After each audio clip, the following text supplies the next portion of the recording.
Halo dokter, mau nanya dong. Mau nanya apa? Gigi saya agak berantakan dok, tapi udah umur dewasa gini. Masih efektif nggak ya pakai kawat gigi? Untuk mendapatkan hasil yang ideal, emang sih pemasangan kawat gigi bisa dilakukan sejak kamu berusia sekitar 12-13 tahun. Soalnya pada masa ini, rahang umumnya masih dalam tahap pertumbuhan. Jadi posisi gigi masih bisa dibilang lebih mudah untuk diubah alias diperbaiki. Meski begitu, bukan berarti nggak bisa dipakai oleh orang dewasa kok. Dan ya efektif-efektif aja, asalkan permasalahan gigimu memang adalah hal-hal yang bisa diatasi atau dikoreksi dengan pemakaian kawat gigi. Tentunya juga efektivitas ini akan tergantung sama siapa yang melakukan pemasangan dan perawatannya ya. Make sure kamu pasang kawat gigi di fasilitas kesehatan gigi yang terjamin, dengan tenaga kesehatan yang terlatih juga, yakni dokter gigi, khususnya dokter gigi spesialis ortodonti. Nanti bisa dilihat tuh bagaimana kondisi gigi kamu. Terus juga bisa dipilihkan jenis kawat gigi yang mana yang cocok untuk kamu dan kebutuhanmu. Terus, supaya pemakaian kawat gigi efektif dan efisien, alias gak buang-buang waktu, pastikan selalu rutin kontrol dokter giginya sesuai dengan rentang waktu yang dianjurkan dokter ya. Biasanya kondisi gigi seperti apa sih dok yang bisa diatasi dengan pemakaian kawat gigi alias behel? Oke, jadi memang ada cukup beragam kondisi ya yang bisa ditangani dengan kawat gigi. Saya kasih contoh beberapa di antaranya yang paling sering nih. Yang pertama, jarak antar gigi yang terlalu renggang. Kemudian, gigi berdesakan atau menumpuk. Yang ketiga, rahang atau gigi pada bagian atas tumbuh lebih ke depan atau ke belakang, alias tonggos. Yang keempat, sebaliknya, rahang atau gigi pada bagian bawah lebih maju daripada rahang atau gigi atas, yang sering orang bilang camah. Yang kelima, adanya masalah pada rahang, misalnya posisi kurang tepat hingga menyebabkan gigi depan atas dan gigi depan bawah tidak bertemu atau tidak bisa terkatup dengan baik. So, kalau kamu punya kondisi-kondisi yang tadi sudah saya sebutkan, ada baiknya dikonsultasikan ke dokter gigi ya, karena mungkin pemasangan kawat gigi atau behel bisa mengatasi permasalahan kamu, supaya nantinya baik fungsi bicara, makan, dan minum maupun kesehatan gigi dan mulut bisa dioptimalkan. Saya mau pasang kawat gigi dok, tapi bingung jenis kawat gigi kayak gimana nih yang cocok?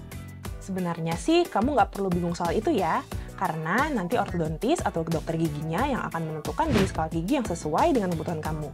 Tapi sebagai gambaran aja ya, biar kamu tahu jenis-jenis kawat gigi tuh ada apa aja sih. Yang pertama, conventional braces. Conventional braces adalah kawat gigi konvensional yang mungkin paling sering kita lihat ya. Kawat gigi ini dipasang pada bagian depan gigi dan dapat terbuat dari logam, keramik, atau plastik.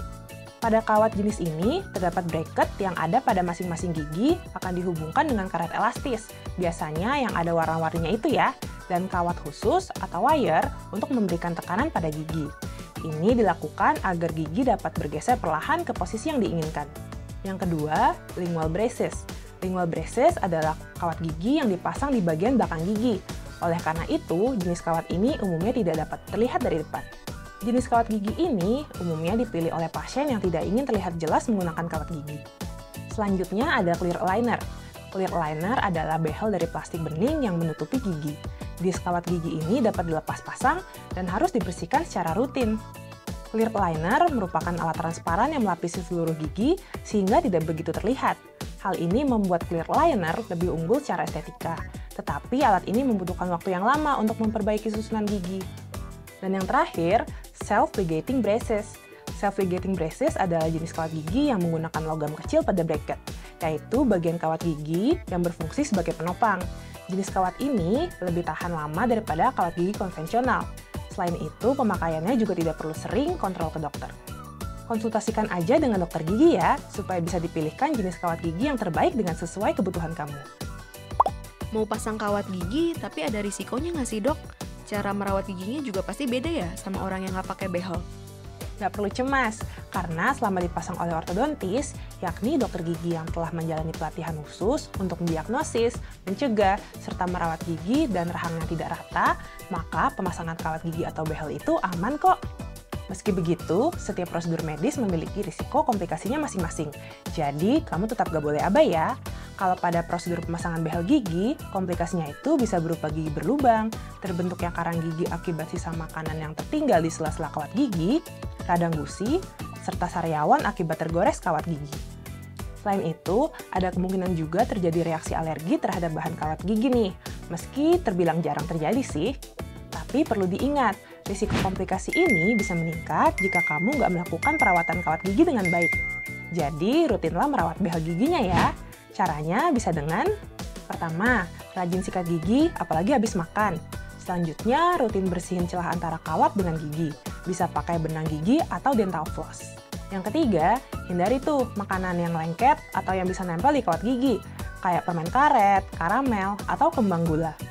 Lalu, hindari juga makanan yang bertekstur terlalu keras atau kenyal, yang sulit untuk dikunyah.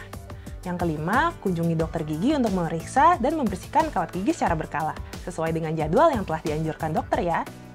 Oke deh, makasih ya dok. Sip deh, kalau masih ada pertanyaan, chat dokter aja ya di aplikasi Halo Dokter.